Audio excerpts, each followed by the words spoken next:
Uncle Tam, I salute you, sir. Thank you very much. First and foremost, Thank you, sir. I have to say a very, very big thank you to Ugoma, Adegoke, Lanre, and her team, Lights Camera Africa. This is my 4th participation, and I feel very honored. And I'm also very honored to be by the side of Mr. Ed Keazor, historian, lawyer, cultural activist who's done a lot about bringing to light Nigeria's popular genre of pop music, high life. Before I go on, I would like to identify Gerald Eze. Is he in the audience? Gerald? Huh? Yeah. Gerald, are you here? Gerald Eze, I feel really privileged to have made this film on Gerald Eze. Gerald Eze is a first-class graduate of music from Nnamdi Azikiwe University. Now, this is a young man who has taken what is basically a traditional instrument, the Oja, and he has, over 15 years, he has mastered it. So this film is a salute to the mastery of music, of instruments. And Gerald, for me, represents a new direction in terms of our cultural development. He's taken an instrument that might be dismissed as quite simplistic, and he's been able to elevate it, and he has proven that with training, talent, and musicianship, you can really do wonders. And like he did and demonstrated in the film, was able to play it across various genres. Empress, I hope she made it. This film was definitely spontaneous. It was shot in one afternoon, one evening.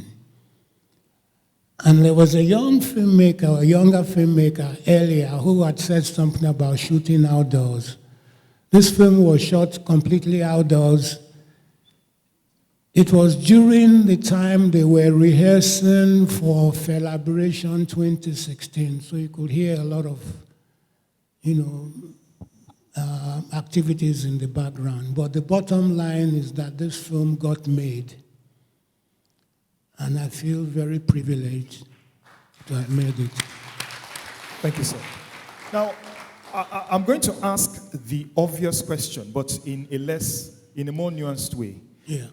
When was that the light bulb moment? I mean, I know when I first saw Gerald in 2015, okay. I believe, and at Oka. Okay. And I saw this boy playing. I said, let me check this, whether did he add an extra octave to the thing. And he wasn't. And I said, you have to come to Lagos. And the rest is history. Yes. Now, that was, for me, was my light bulb moment. Yes. Now, when was that moment you decided, you know what, I'm going to shoot this boy? Not kill him, obviously, but shoot the film. Yeah. There's something very wonderful about creativity. I believe at some level, like minds tend to gravitate. Now, why do I mention that? Ugoma Adegoke, or Wanyoma, courtesy of Lanre, has always been someone that has attracted culture. I remember I listened to Funsho Ogundigbe, Ayetoro, that's the band that Gerald performed with. I first listened to Funsho at Ugoma's Lifehouse many years back. And it turned out that there's a mutual friend of ours, Maxim Uzoatu, he's a poet, Boroja, who is related to Gerald. And in the passing, he said, I have this young friend who plays the Igbo flute. And when I heard Gerald play, I was completely blown away. So this film had to be made, so to say. And I hope I'm not jumping the gun. Ugoma, in her characteristic, innovative way, has told us that after this, the great Funshaw himself will perform and Gerald will jam with him. So I think you should clap for yourselves because you have stumbled onto something that is very rare and very important in the musical cultural development in Nigeria. And thank you all for coming, taking time out. Today is a Saturday, lots of weddings and things. Dr. Chioma, Pascal, my friends from Ikorodu, Victoria and Emmanuel Sampson, everybody, thank you very much for coming. Okay. All right, I can't let you can't go like that, so Uncle, you can't go like that. No, I did. I will still ask one question. Now, I want to enter an area. Well, let's be related to Ogbu Oja Eze, the film, and your body of work in general. Yeah. Now, I am one of your disciples in the sense that we are of the ilk that we do not sit down waiting for millions of naira or millions of pounds of funding from Mr. Lagbaja or Mr. Tamedun or Omo Never. Yeah. We get things done in spite of the constraints. Yes. Now, many of us here, young people, will give excuses for why we've not been able to do this because you see my Brazilian weave is not quite set or my six-pack is not ready.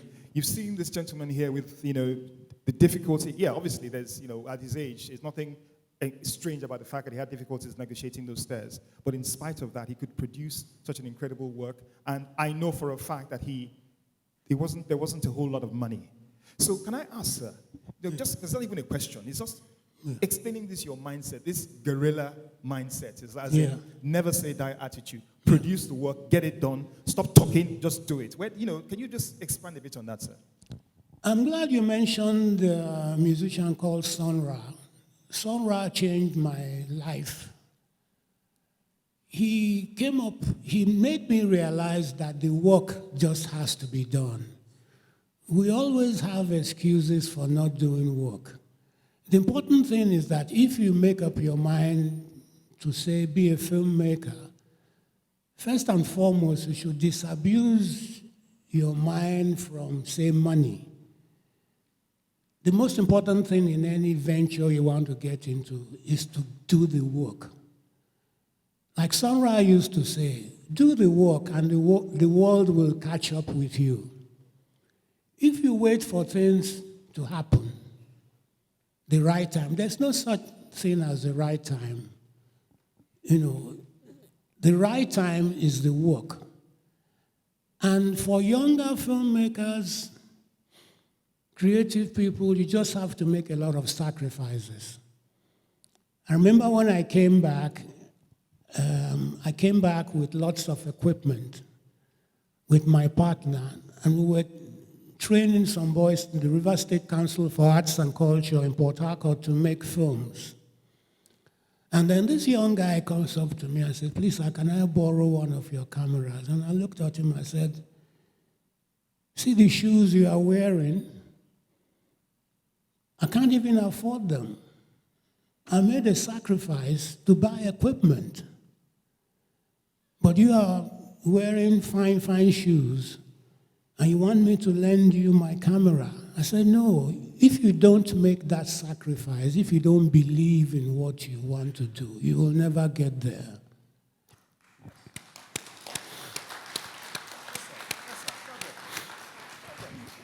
And also, I believe that it's not just to say, oh, I'm a filmmaker, I'm a writer. I think we all have a sense of social responsibility. We have to make our films. I have to make this Ogbu Oja film. Just as I had to make a film on Pao Jekere with Joel Benson that Nadia mentioned, and she gave us a break, that film Ombao Jekere, one of Nigeria's greatest photographers. He spent years documenting hairstyles, over 20 years. So it is our sense of responsibility to do the work. And don't wait for praise, don't wait for money. And then get to know people, especially, sorry, I don't want to offend any people, especially males. Look for women that are not too, that will tell you, your mate don't buy house for Lekki. Your mate don't do this, your mate don't do that. They are not your, because like you tell them, at the end of the day, hey, what do you have to show? It's not just saying I'm a filmmaker. Where's the work? That's the little piece of advice. Absolutely. Thank you, sir. I'm going to throw the line open to the audience in a sec, but just one quick question. I mean, as people who were here yesterday, I don't know if anyone was here yesterday and saw the masquerades. Maybe one or two people were. Now, because we had a masquerade there, Agaba was here yesterday. Okay. Yeah. And unfortunately, because we could not come because not even if you brought a superstar Ogene player or superstar Iba player, we wouldn't have used him because there is a particular process which is not to be shared publicly that you have to go through before you can play for the masquerades. Now, this young man plays for the masquerades. So just a bit of significance as to the depth of spirituality inherent, apart from the musicianship, which is clear, but the depth of spirituality of the instrument itself. Just a bit of background, because I know that you know quite a bit about this. If you could just share a bit of that, which is probably what inspired you to make the film. Just to share a bit about that with us. There's a very spiritual element to music, to instruments. And like he said in the film, certain instruments, maybe because of the coded nature of their sounds, tends to lend itself to particular masquerades or performances. Those of you who are in the graphics, I'm sure you are aware of NCDB. That is the sign writing. And we have a great artist called Victor Ekbok, who's taken in CBD, which is a bit like hieroglyphics around the world. Like the spirituality, the way I say it, of the Oja, is the coded nature of it. In other words, it is, you have to belong to be able to understand. And becoming to belong means that you have to be spiritually enriched, enlightened. I keep telling people, this is me now, my own opinion. I believe one of the unfortunate things with the younger generation, or with us generally, is that we have not developed our minds, or we've not developed spiritually. And no offense meant, I don't mean some pastor quoting, chapters or some, the mind or the spirit, requires to be fed. You need to listen to music, inspirational music. Like my guru Sonra used to say, there's music for the head and there's music for the waist. We tend to overemphasize music for the waist. I'm not saying music for the waist is not important, but if you overemphasize music for the waist, you never get spiritually developed. And you need music like Ogbu Oja music, music that Adam Fibresima used to say, it shouldn't just be dance, dance, dance, dance, dance. There should be times when you should listen to non-verbal music. In other words, no lyrics. Let the sounds inspire you, take your mind to some distant climes way out there. That way you develop spiritually. Thank you, sir. My name is Omasha Ashenu. I'm a broadcast journalist with Smooth FM, irrespective. So my question is, the only time we get to see or hear this sound of the Ogbu Oja is when evil is afoot in Nollywood movies. It's been so abused that today I walk out of here enlightened and refreshed that it isn't really evil that must happen before you hear this sound. I want to say thank you very, very much. And just a quick observation, I noticed, like you shed light, saying that there was the need because it was an emergency. We noticed that the Ogbu Oja left its natural habitat. I was expecting to see the jungle, the habitations, and all of that. But since you explained, I noticed that it has to be done. I want to say thank you very much. But I noticed the use blurring out of the urban intrusion in it. I want to say thank you, and that was expertly done. Thank you very much. Thank you too, because I'm glad you made that observation. These are some of the wrong perceptions we have to correct. There are certain people I quote because they've inspired me, and one of them is the late Adam Fribresima, who took, like Bartok did, who took popular music, folk music, and transformed them into classical music. He said two things. He said we should not shy away from the reality that we do have classical music in our society. And there are certain perceptions we have to go beyond. And he said, like, the music they play in the so-called shrines is our classical music. And you see, we have been brainwashed by the Western world into thinking about cults and all that rubbish. Our forefathers, people who set up our society, they know that there are levels in which man has to be developed. So when they have this, they call them secret societies or whatever you call them, when they have their meetings or their ceremonies, if you notice, they play a very, very high level of music. He says that is our classical music. And going back to what I've done, that music is not for the waist. It's for the head. And I'm glad that this is one thing I admire a lot about Gerald Eze. He's been able to take the Oja out of that very negative and limited perspective that you see in home videos. Every time you hear it, you see some guy with a funny mark, and you think evil is coming. So thanks for that observation, and thanks a lot, Gerald. We have to elevate our instruments, put them on a platform, because if we don't, nobody else will. Thank you very much, sir. Do we have any other questioners? Okay, good afternoon, everyone. My name is Tommy Salau.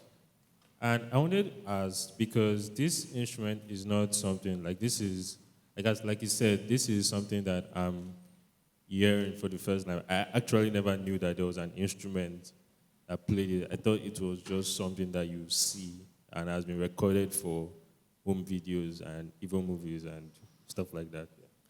So I just wanted to ask, how can it be made popular for younger generations, and how has it been pushed and sold to people of my age range?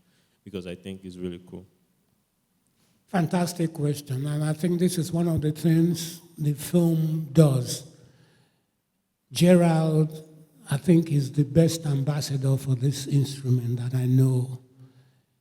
Like he himself has said, he wants to take this instrument beyond the quote-unquote limited sphere of the Igbo masquerade and take it out and present it to the world as a musical instrument. I don't want to speak too much for him, but I'm happy to say that he has encouraged a group of young people, both boys and girls, to start studying the Oja. And it is something that, I'll give you an example. It's curiosity, it's all about curiosity. You'd be amazed that some of the best bata drummers in the world today are German boys. Yeah, bata drummers, German boys. They came from Germany during this Ulebe and further. They went into, heartland of Yoruba and studied bata drumming. So some of the master bata drummers today in the world are German boys. In fact, there's a university in Germany that specializes. And then our great friend, Funsho Ogundigbe, who, amongst other things, likes to introduce unusual textures, instruments, was able to do an album where he got some Cubans playing bata. So it's the question of curiosity. It's the question of going beyond, outside of the box. And also realizing that you can if you try. And then, like the man said earlier on, we have to get beyond our very narrow-minded prejudices. Thank you, sir. I think that really is it. I'm just going to add one thing. You've heard flavor. You know flavor, don't you? Obviously popular with young people. That's one thing. Two, you know that Gerald is about your age, right? Just making that clear. So he's already started the journey. Flavor's tune Ijele featured Gerald. The opening lines, the opening Oja lines with Gerald. That's why they were in the studio doing that. He was introduced by Zoro, who you probably know. So he's fully immersed in the popular culture of the young people, and he's working hard there. You've seen him now. Oh yeah, go and do your own. Okay. All right? There are young traditional musicians out there. Stop turning your noses up at them. Big them up. Okay? It's our own. Oh. It's our own. Nobody else can take it from us. Don't let the Germans shine us. They've already done that. Yeah? Ladies and gentlemen, Tam Fiofori. Thank you very much.